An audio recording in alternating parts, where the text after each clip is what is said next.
All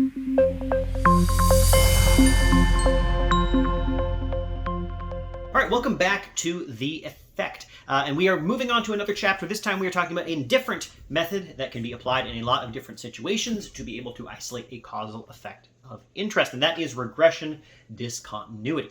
Regression discontinuity is all about smooth changes followed by big changes and cutoffs, and that's where we are going to focus our attention, is on those cutoffs. Let me give you an example. The city of San Diego is a city on the very southern end of California, and it's pretty wealthy, right? It's pretty wealthy and well off. In fact, the median income there is $85,000, which is quite a bit above the national average. Now, the downtown of San Diego is roughly in the northern-ish end of San Diego, and as you start to move south, sort of towards Mexico, the average incomes tend to drop towards the southern end of the city. You go from 85,000, and it goes a little bit lower, a little bit lower, a little bit lower. By the time you get to San Ysidro, which is the neighborhood just above the Mexican border, average incomes are more like $50,000. So you see a decline of like 25% as you go from the top end of the city to the bottom. However, then you get out of your car and you see the Mexican border right there with all the stands of people, guarding the border, and then you just walk a couple of feet, and simply by stepping over the border from San Ysidro, the southernmost neighborhood in San Diego, into Tijuana, which is the city on the Mexican side of the border, incomes drop precipitously in just a few feet. You had to go a few miles to drop from 85,000 to 50,000, but you only have to go a few feet to go from 50,000 to like 25,000. A big difference. There is a continuous change as you go more further and further south in the incomes.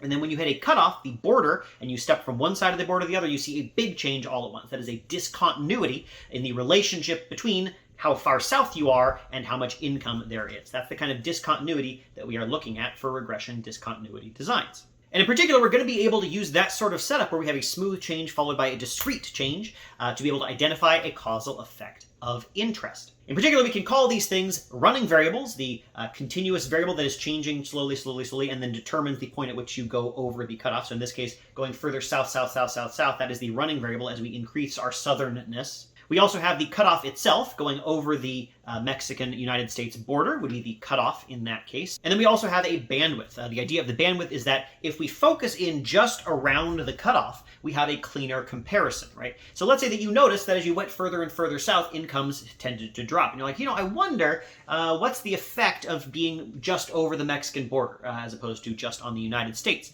side of the border. And you might look at your data and notice, well, hold on a minute, it looks like just going south is going to predict a decrease in income. So if I just compare people in Mexico versus people in the United States, there's a lot of stuff going on, but one of those things is further south than the other, and so we want to get rid of that particular influence. But if we focus in just around the border, people who live just on one side of the border versus just on one other side of the border, they basically are about as south as each other, but they are on different sides of the border. And in doing so, in comparing the bandwidth just in a narrow range around the border, we can get a comparison that is a bit cleaner, that we can get rid of the influence of just going south and focus in on just the influence of going across the border.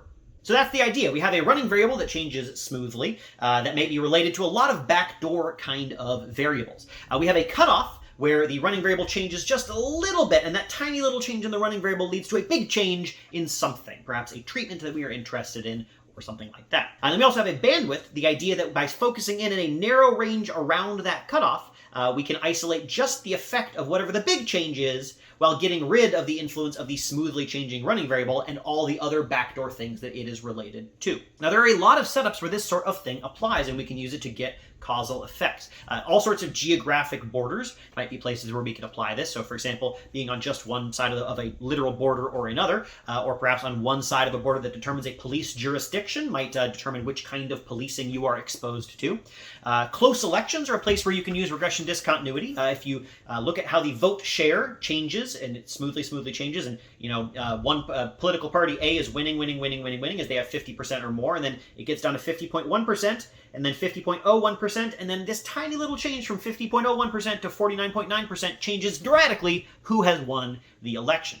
And therefore, you can see the effect of having one politician over another. There are all sorts of policies that sort of kick in at particular values. Let's say you have some sort of poverty alleviation policy that to qualify for, you need to earn less than a particular amount of money. If you want to know the effect of that policy on, let's say, your chances of getting a job in the future, well, you'd say, hey, as your income drops, we should expect that to be related to your chances of getting a better job in the future. But then as we get down just to the cutoff, let's say you have to earn $12,000 or less to get the additional funding. At $12,001, you don't get it. At $11,999, you do, so that we see this smooth change in income, and then boom, a tiny little extra change of income jumps us over the discrete cutoff, and we get a big change in our effect. And by focusing in right there, we can get the effect of that policy.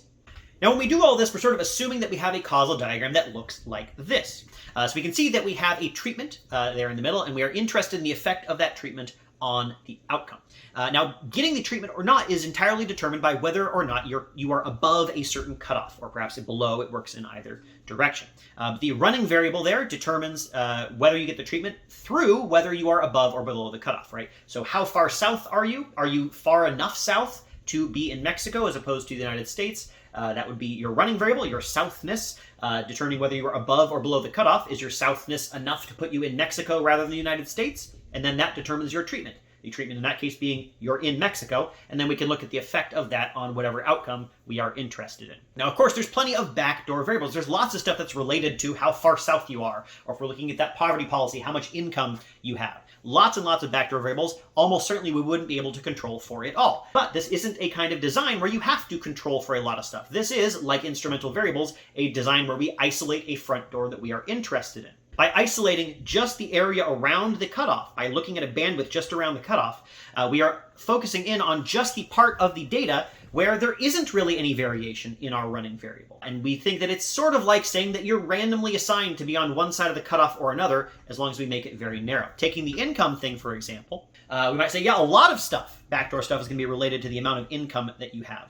But if you compare people who make $12,001 versus people who make $11,999, those are basically the same people. Those are going to be the same on pretty much every characteristic you can imagine, except that one of them got treated and one of them didn't. It's almost random whether you happened to get $12,001 in a given year or $11,999, right? You would say those people are basically the same, but it's just sort of, one of them happened to show up for work 15 minutes early one day and got an extra 15 minutes on their paycheck, and that just pushed them over the edge. We think those people are pretty comparable, but one of them got treated, one of them didn't, and so we can isolate the effect of the treatment.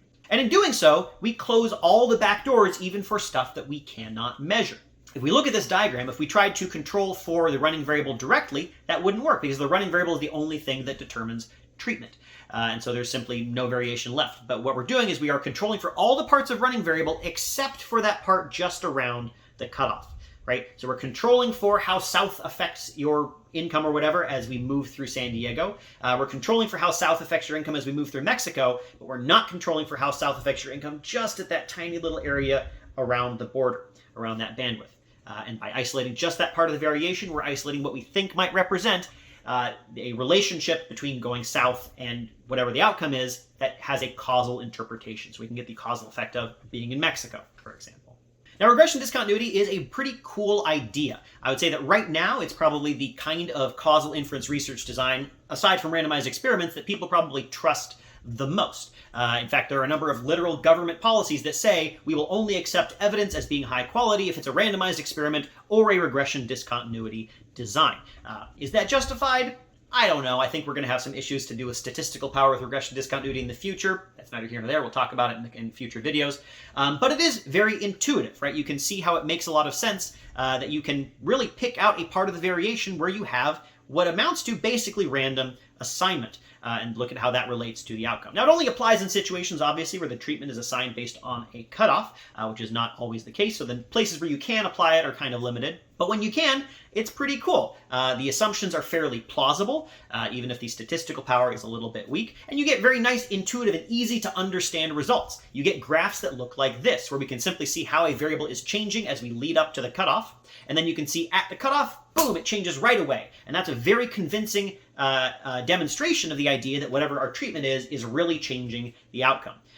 Because, when we are looking at variation in the running variable before the treatment comes into play, or in the area where it's not happening, we don't really see much of an effect. If we look at the effect of the running variable after we get the treatment, again, no real effect. but right when the treatment changes, that is exactly where we see the effect, which tells us that that treatment is probably what's doing the thing right there.